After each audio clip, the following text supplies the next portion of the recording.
இந்த வயசுல உங்க அப்பாக்கு ஆபரேஷன் பண்றாங்களே நினைச்சா எனக்கு பயமா இருக்குடி. அதெல்லாம் ஒன்றும் பயப்படாதம்மா, அப்பாக்கு எல்லாம் சரியாயிரும். உன் கழுத்துல 10 பவுன் செயின் போட்டிருந்தியம்மா, அப்பாக்காக எல்லாத்தையும் கொடுத்துட்டியே. பார்க்கவே எப்படி இருக்கு. இப்போவும் கழுத்து நிறைய நகை போட்டிருப்பியே, இப்போ ஒன்றும் இல்லாமல் பார்க்கவும் ரொம்ப கஷ்டமா இருக்குமா உன்னைய. உங்க அப்பாக்காக எல்லாம் செய்ய வேண்டியதான் இது. சொல்லுப்பா. அப்பாவுக்கு இப்படி ஆச்சுன்னு நினைச்சு என்னால எதுவுமே சாப்பிடாம இருக்க. இந்த ஜூஸையாவது குடிமா.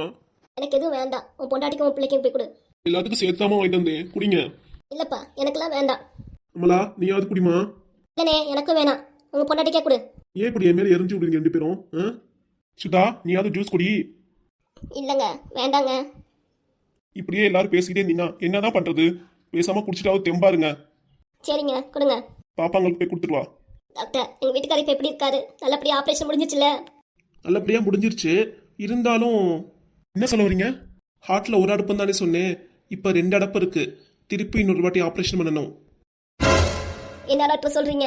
ஆமாம்மா, திருப்பி ஒரு ஹார்ட் ஹோலா இருக்கு, அதுக்கும் சேர்த்து தான் ஆபரேஷன் பண்ணணும். என்னது இன்னொரு ஆபரேஷனா? எப்படி டாக்டர் அவர் தாங்குவாரு? கடவுளே எதுக்கு அவருக்கு இந்த சோதனை? பெருமாளே எப்படியாவது என் வீட்டுக்காரரை காப்பாத்துப்பா. இன்னொரு ஆபரேஷன் இன்னைக்கு இல்ல நாளைக்கு தான். கடவுளை எப்படியாவது வேண்டிக்கோங்க, எல்லாமே அவர் கையில தான் இருக்கு. என்னடி அம்மலா, கடவுள் சோதனைக்கு மேல சோதனை கொடுக்காதே, என்னடி பண்றது? அப்பாக்கு இன்னொரு ஹார்ட்ல கோல்டு இருக்கனால ஆபரேஷன் நல்லா ஆயிடும் சொல்றாருல, விடுமா கவலைப்படாத. அதுக்காக இப்படி அடுக்கடுக்கா சோதனை கொடுத்தா மனுஷங்க எப்படி தாங்குவாங்க? சின்ன வயசா இருந்தாலும் மனசு உடம்பு ஏத்துக்குன்னு சொல்லலாம் ஆபரேஷனுக்கு. அவருக்கே வயசாயிடுச்சே, எப்படி இதெல்லாம் தாங்குவாரு? கடவுள் தாங்குற சக்தி அப்பா கண்டிப்பா கொடுப்பாருமா, கவலைப்படாத, சீக்கிரம் எல்லாம் சரியாயிடும். என்னால முடியலடி, தாங்கவே முடியலடி, ரொம்ப மனசு வலிக்குதுடி அமலா. ஏம்மா கவலைப்படாத, அப்பா டிஸ்சார்ஜ் பண்ற வரைக்கும் உன் கூடவே நான் இருப்பேம்மா. என்னது அம்மாவும் பொண்ணு 2 பேர் கொஞ்சிக்கிறாங்க?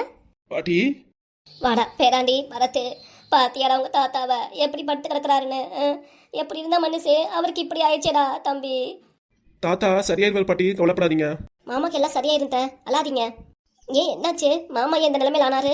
அவர் நல்லா தானே இருந்தாரு, ஏன் இப்படி ஆயிடுச்சு அவருக்கு? என்ன சொல்றது ஏது சொல்றது? வீட்டில் இருக்கிற எல்லாரும் சேர்ந்து அவளுக்கு டார்ச்சர் கொடுத்தான்னா அவரும் என்னதான் பண்ணுவாரு? என்னம்மா சொல்லு. வாடா தம்பி பரத்து. வரே சித்தி. உங்க பையன் உங்களையும் சாப்பிட வர சொன்னாரு, அதான் கூட்டிட்டு போக வந்தேன். எனக்கு சாப்பாடு வேண்டாம், அவர் எப்ப டிஸ்சார்ஜ் ஆகிறாரோ அது வரைக்கும் நான் சாப்பிடவே மாட்டேன். அம்மா நான் சொல்றதை கேளு, உங்களுக்கே சுகர் இருக்கு, நீ மேற்கொண்டு சாப்பிடாம இருந்தீங்கன்னா சுகர் ஏற்றி மயக்கம் வந்துடும், அப்புறம் நீ ஹாஸ்பிட்டலில் சேர மாதிரி ஆயிருமா. நீ அப்பா நல்லா பார்க்கணும்னா நீ போய் உடனே சாப்பிட்டு நல்லா தெம்பாருமா, அப்பதான் அப்பாக்கும் நல்லா ஆயிரும். நீ கவலைப்படாதம்மா, போய் சாப்பிட்டு வாமா. சரி வர இருங்க. நீ சாப்பிடவாமா? இல்லத்த நான் வீட்டில் சாப்பிட்டு தான் வந்தேன், நீங்க போய் சாப்பிட்டு வாங்க. நீ வாடியாமலா சாப்பிட்டு வரலாம். சரிம்மா. பேராண்டி இது தாத்தா பார்த்துக்கோ, போய் சாப்பிட்டு வந்துடுறேன். சரி பையே. ஏண்டா உங்க அப்பையே கழுத்தை ஒட்டி 10 உடம் நெக்லஸ் போட்டுக்கல, அது எங்கடா காணவே காணா, வெறும் கழுத்தோட நிக்குது. ஏமா நீ வேற, தாத்தாவே இங்க உடம்பு முடியாம கிடக்குறாரு, நீ வேற பணம் நகன் பேசிட்டு இருக்க. இல்லடா எல்லாம் உங்க சித்தப்பா பிள்ளைங்களுக்கு எது கொடுத்துட்டாங்களோ கல்யாணனால, அதான் கேட்கறேன். போடா உங்ககிட்ட கேட்க வந்தேன் பாரு, நேரா அவங்கள்ட்ட கேட்கலாம், அவங்களே பதில் சொல்லியிருப்பாங்க. இது ஆஸ்பத்திரிமா, கொஞ்சமாவது பொறுமையா இரு. வீட்டுல இருக்க மாதிரியே கராராவும் சத்தமா பேசிட்டு இருக்காத, சரியா? உங்ககிட்ட மனசு பேசுவானா? உங்க அப்பையே உன்னை தாத்தா பார்க்க சொல்லியிருக்காங்களா, போ ஜன்னல் ஓரமா நின்று உங்க தாத்தா பார்த்துட்டு அழுதுட்டு வா போ, நான் அங்க உட்காந்துருக்கேன். நீ எல்லாம் மனுஷ ஜென்மால மிருக ஜென்மமானே தெரியல. ஆஸ்பத்திரில வந்து கூட பணம் காசுன்னு பேசிட்டு இருக்க. தாத்தா என்ன தாத்தா இப்படி ஆச்சு உங்களுக்கு? நல்லா தானே தாத்தா இருந்தீங்க? வீட்டுக்கு வந்தா கூட பேராண்டி பேராண்டி நல்லா பேசுவீங்களே தாத்தா. இந்த நிலைமையில கூட அப்பாவும் காணா போயிட்டாரு, எங்க இருக்காருன்னு சொல்லவும் மாட்டேங்கிறாரு. நீங்களும் இப்படி ஆட்டீங்களே தாத்தா, நான் என்ன செய்வேன்? அப்பாவுக்கு ஃபோன் பண்ணி வர சொல்லணும் உடனடியா, அப்பாவும் பார்த்த மாதிரி ஆயிரு தாத்தாவை. ஹலோ ஹலோ அப்பா. சொல்றா தம்பி பரத்து. அப்பா இங்க தாத்தாக்கு உடம்பு முடியாம ஆஸ்பத்திரியில படுத்திருக்காருப்பா, வாங்கப்பா ஆஸ்பத்திரிக்கு தாத்தா பார்க்க. அப்படியா தம்பி, என்னடா ஆச்சு? அப்பாக்கு நல்லா தானே இருந்தாரு. தாத்தாக்கு மைல்டு ஹார்ட் அட்டாக்காப்பா, அதனால ஆபரேஷன் பண்றதுக்காக ஹாஸ்பிட்டல்ல வச்சிருக்காங்கப்பா. என்னடா சொல்ற? அப்பா அப்பா உங்களை பார்க்கணும்ப்பா. ஜிஹெச் பக்கத்துல ஒரு பிரைவேட் ஹாஸ்பிட்டல் இருக்குல்லப்பா, அங்கதான் தாத்தா வச்சிருக்காங்க, வாங்கப்பா. சரிடா தம்பி, போன வச்சுட்டு வரேன். சரிப்பா. எப்படியோ அப்பாவுக்கு இன்ஃபர்மேஷன் கொடுத்தாச்சு, தாத்தாக்கு இப்படி இருக்க சொல்லிட்டு, இல்லைன்னா அப்பா நம்மள தான் திட்டுவார் ஏன்டா சொல்லலன்ட்டு. கடவுளே எப்படியாவது எங்க தாத்தாவை நல்லபடியா காப்பாத்தி கொண்டு வாங்க. சின்ன பிள்ளைல இருந்து எங்க தாத்தாவோட பாசம் இல்லாமே நானும் வளர்ந்துட்டேன், எங்க வீட்லயும் அப்படியே வளர்த்துட்டாங்க. எங்க தாத்தாவை நான் நல்லா பாத்துக்கணும், அவரும் கிட்டே நானும் நல்லா விளையாடணும் கொஞ்சி. அதனால சீக்கிரம் எங்க தாத்தா நல்லபடியா கொண்டு வாங்க கடவுளே. டேய் பரத்து. என்னம்மா? கதவு பக்கத்துல இருந்து ஓதிக்கிட்டு இருந்த, என்னதுடா? நான் கடவுள்கிட்ட வேண்டி இருந்தேன் தாத்தாக்கு சீக்கிரம் சரியாயிருந்து. அப்படியா? சரி சரி சரி சரி. உங்க அப்பையே ஏதோ வீட்டுல சண்டை பழுக்கடா, அதுக்கு சொல்ல வந்தாங்க.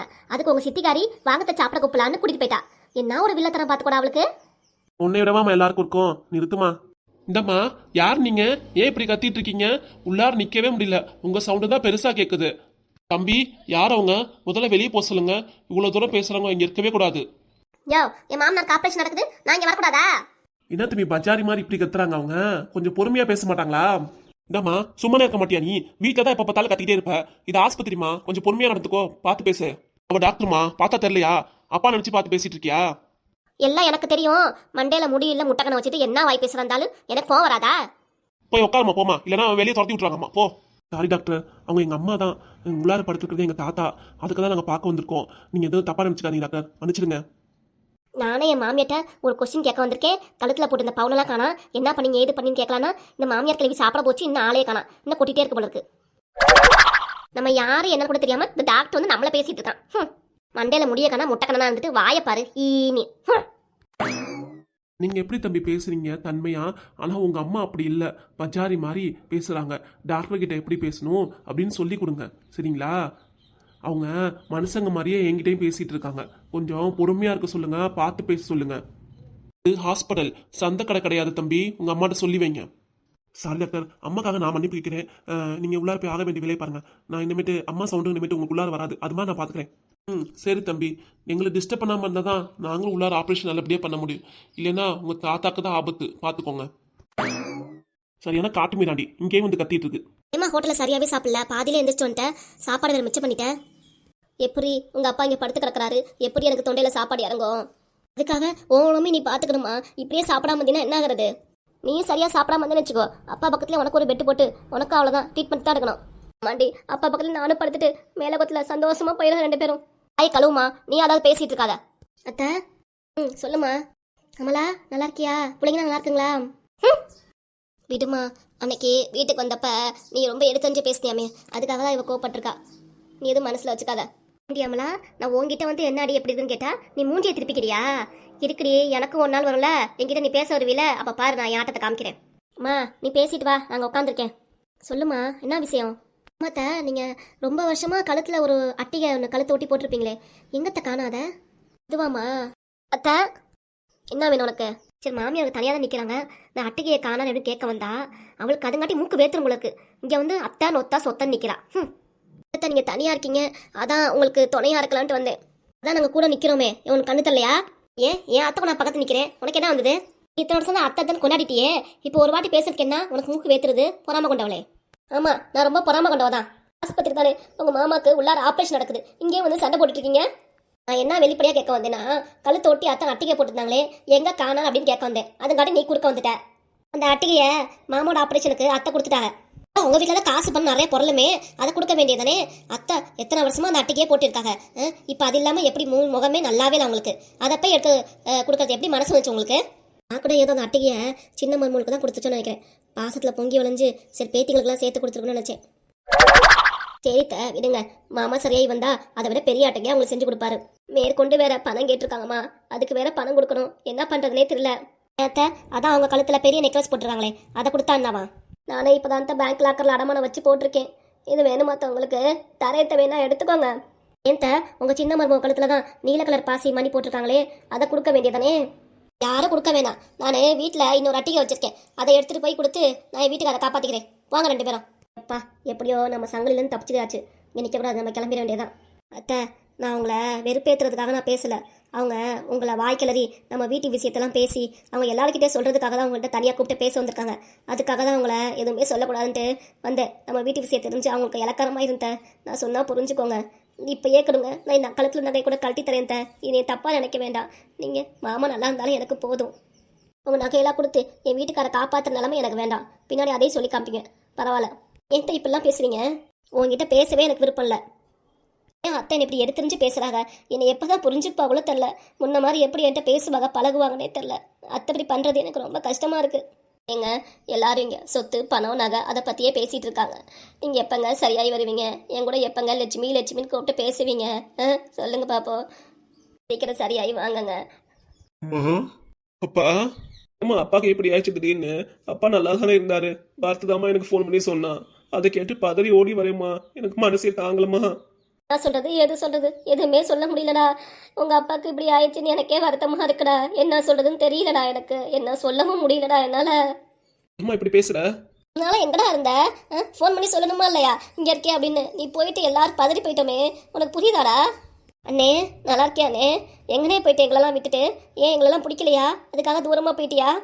அப்படிலாம் இல்லம்மா, உங்களெல்லாம் ஏன் பிடிக்காம போகுது, என் மனவேதனை அப்படி ஆயிடுச்சு, அதனால தான் வீட்டை விட்டு போயிட்டேன். புரியுதுனே, உன் மனவேதனை நல்லாவே தெரியுது எனக்கு. நானும் உங்களை பார்த்து பட்டு தெரிஞ்சுக்கிட்டேன் நல்லா.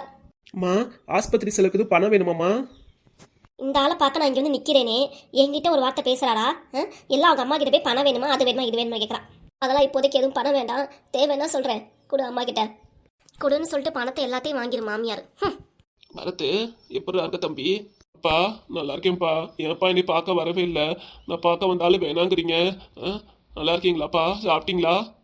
இல்லடா, தாத்தாக்கு இப்படி ஆயிடுச்சுன்னு நினச்சி பதறி ஓடி வந்துட்டேன், சாப்பிடவே இல்லை. அப்பா பார்த்துக்கோங்கப்பா, நல்லா சாப்பிடுங்க. பின்னாடி அம்மா நிற்கிறாங்கப்பா, அவங்க கிட்டே பேசுங்க. நானும் பார்த்தேன் உங்க அம்மாவை, அவளை பார்க்க எனக்கு பிடிக்கல, அவகிட்ட பேசவும் எனக்கு விருப்பம் இல்லை. உன்னை பார்க்கவும் பேசவும் எனக்கு விருப்பம் இல்லை. யாரு இப்போ கூட உங்க ஆத்தாக்காரி எப்படி கோவமா பேசுறான்னு? இருப்பா, அது பழக்கம் அப்படின்னு ஆயிடுச்சு, அது மாற்ற முடியாதுப்பா நம்மளால. நல்லா இருக்கியா தம்பி? உடம்ப பார்த்துக்கோ, நல்லா சாப்பிடு. காசு வச்சிருக்கியா? அப்பா தட்டுமாடா. அடுத்த மாசம் காலேஜ் ஃபீஸ் கட்டணும்ப்பா, அது கூடி எனக்கு. சரிடா தம்பி, தரேன். இவ்வளோ நேரமா நான் இங்கே நிற்கிறேனே, உங்கள் பையன் என்கிட்ட ஏதாவது பேசுறாரா? உங்ககிட்ட பேசுறாரு, அவர் தங்கச்சிட்ட பேசுறாரு, அவர் பெத்த பிள்ளைகிட்ட பேசுறாரு. என்னை பார்த்தோன்னே திரும்பிக்கிட்டாரு. இன்னும் அந்த மனுஷனுக்கு கோவம் குறையில போல இருக்கு. நான் என்ன பண்ணேன் அந்த ஆளுக்கு? ஏய், இது ஆஸ்பத்திரின்னு நினைக்கிறேன், இல்லைன்னா உன் பல்ல உடச்சு கையில கொடுத்துருவாமா. ஒழுங்கா ஓரமா போய் உட்காரு. பொன்னாடிங்கிற பாசம் சுத்தமா மறந்துட்டியா? வெளியே போயிடனா வேற ஆள் தேடிட்டியா? பேசாம போயிடுடி. உன் கூட வாழ விருப்பம் இல்லைன்னா உன்னை விட்டு போயிட்டேன். திருப்பி இது மாதிரி வேற ஏதாவது இது மாதிரி பேசுன, தப்பா பேசுன, உனக்கு அவ்வளோதான், மரியாதை கிடையாது. உன்னை உயிரோடய புதைச்சிருவேன். ஏய் மாணிக்கம், ஏன்டா இப்படி கோவப்படுற? விடுமா, இவகிட்ட இப்படி கோவப்பட்டு அடிச்சாதான் உண்டு, இல்லைன்னா அவள் பாட்டுக்கு வாய்க்கு வந்தெல்லாம் பேசிட்டே போவா. அடுத்தவங்க மனசு கஷ்டப்படுமே அப்படின்ட்டு ஏதாவது பார்த்து பேசுறாளா? வாய்க்கு வந்ததே எதையோ பேசுறா. இன்னும் திருந்தவே இல்லைம்மா. திருந்தாத ஜென்மம் தானே இவன்.